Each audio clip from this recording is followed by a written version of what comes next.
Welcome, my friends. The news today is that the fast food industry is in crisis, and it's only getting worse. The fast food industry is flailing without enough workers. Over 60% of fast food owners said that they'd closed part of their dining rooms in August. Operators said supply chain disruptions and low margins were making things worse. What does it mean for the economy? And, what does it mean for the future of the United States? But, before we get into all of that, please press the like button and leave us a comment below. We would love to hear from you. Please subscribe and hit the bell icon so that you are notified of upcoming videos when they are released. And, before we continue, a word from the sponsor of this video. Today's sponsor is ProWorldNet.com. ProWorldNet.com is a job website specifically dedicated to licensed professions. Doctors, including any type of specialty. Nurses, and that includes all grades of nurses. Lawyers, regardless of area of legal focus. Teachers and professors, from kindergarten through graduate school. As well as any kind of job that requires a government license or certification. And ProWorld.net also includes short-term gig-type jobs as well. So, be sure to check out ProWorldNet.com if you are looking for a job or an employee.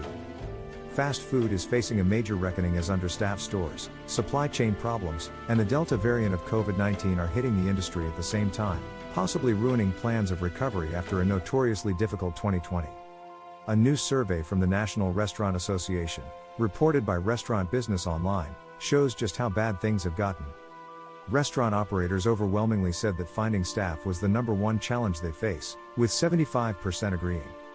Of owners surveyed, 78% said that didn't have enough workers to handle business, which led to many closing dining rooms or seating areas to lower the number of customers they could serve.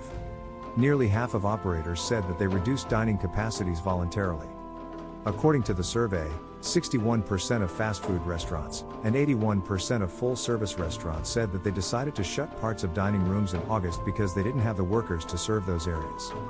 Business owners say they're unable to find staff and in some cases even cite a lack of desire to work, while workers say they can demand better pay and benefits in the tight labor market.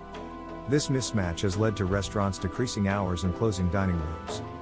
3 Chick-fil-A restaurants in Alabama had to close their dining rooms over lack of staff, though they continue to make food for delivery. We, along with many businesses, are in the middle of a hiring crisis, the Calera, Alabama Chick-fil-A restaurant said in a Facebook post. A McDonald's location in North Carolina made a similar move, closing the dining room while keeping the drive-thru running. 2 more Chick-fil-A locations in northern Alabama have started closing early because of extremely short staffing, Grace Dean reported. 2 campus Starbucks locations at the University of Alabama temporarily closed dining rooms due to limited staff and supply chain challenges, the Crimson White reported. Staffing issues are a problem across the country. In an August earnings call, Wendy's president and CEO told investors that some dining rooms were closing early and operating drive-thru only because of a lack of workers. For restaurants that are open, they're operating with fewer workers than before. Full-service restaurants are working with 6.2 fewer employees in back of house and 2.8 fewer in front of house than they did in 2019 on average, according to a report from Black Box Workforce Intelligence. Cooks and line cooks, managers, and bartenders especially are in demand, Restaurant Dive reported. The limited restaurant staff is also serving different menus than in past years.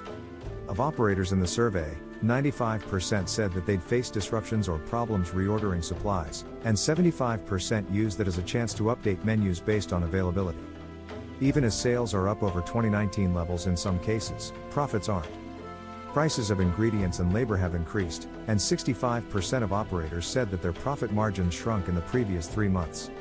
Our nation's restaurant recovery is officially moving in reverse, Executive Vice President of the Association, Sean Kennedy, said in a statement. The bankruptcies of 2 Burger King franchisees, operating more than 200 stores, 8 weeks apart, sent ominous flares through the QSR segment.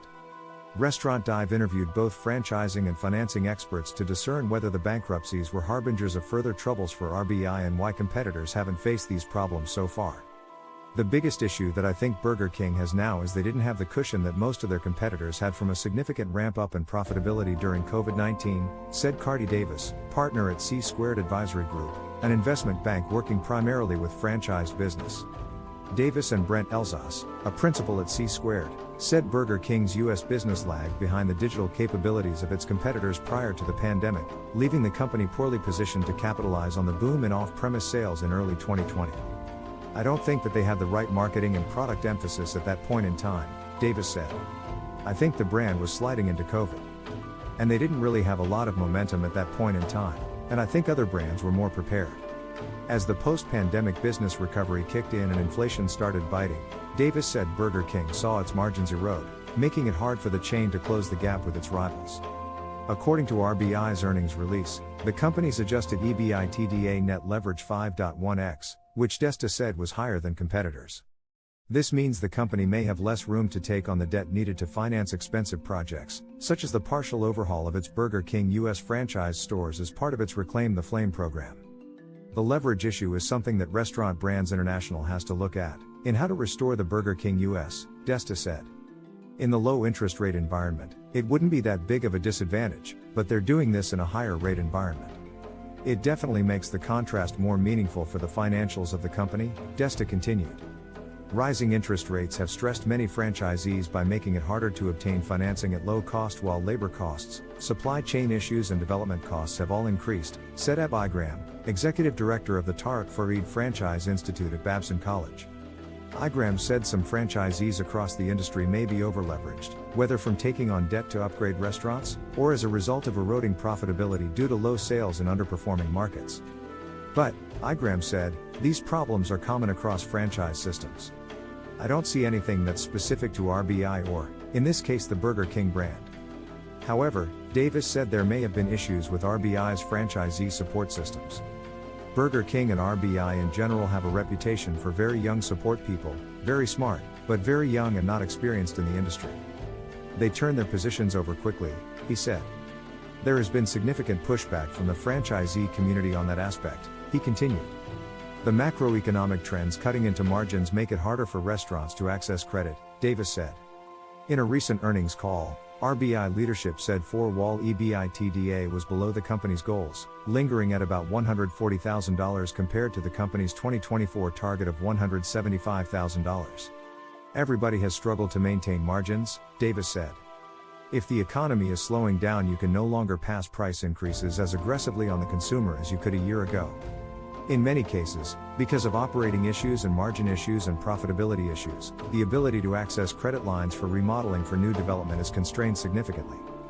Davis said a significant, but unspecified, percentage of QSR franchisees have lost access to development lines of credit and are in some form of technical default, meaning franchisees have exceeded their lease-adjusted leverage ratios or are failing to meet criteria set in other lending covenants, such as EBITDA targets or liquidity requirements.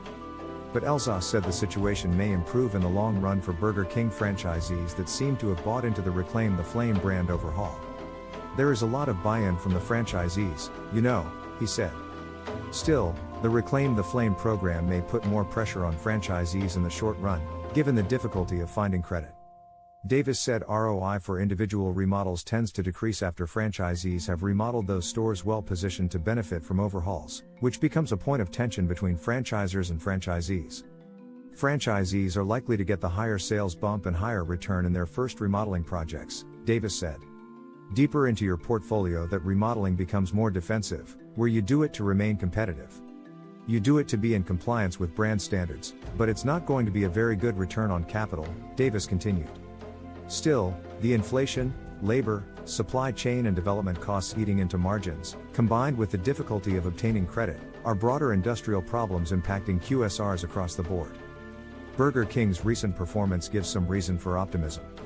RBI's incoming CEO Joshua Kobza said the chain's franchisee profitability increased in Q4 2022, and U.S. comparable sales were up 5% in that quarter. "These changes," Davis and Elzas said, "may mean Burger King has weathered the worst of the storm. These brands are hard to kill," Elzas said. "They have had their turn for too long in the cellar, from that standpoint. But what that also means is they've got a lot of room to turn things around." Davis said that while RBI franchisees are facing pressures, Burger King's turnaround, driven both by remodels, digital investments and marketing spend, may bring some relief. Though the impacts of liquidity problems at lenders, triggered in part by the failure of Silicon Valley Bank, are not yet clear. but Burger King may not wish to keep all of its franchisees on extant terms. On Tuesday, it was reported that I'm King, a franchisee of Burger King, failed to reach an agreement with the franchisor, resulting in the closure of 26 stores in Michigan. But, what do you think? Please leave us a comment below and hit the like button. We would love to hear from you. Please subscribe and hit the bell icon so that you are notified of upcoming videos when they are released. Please share this video on social media. Thank you for watching.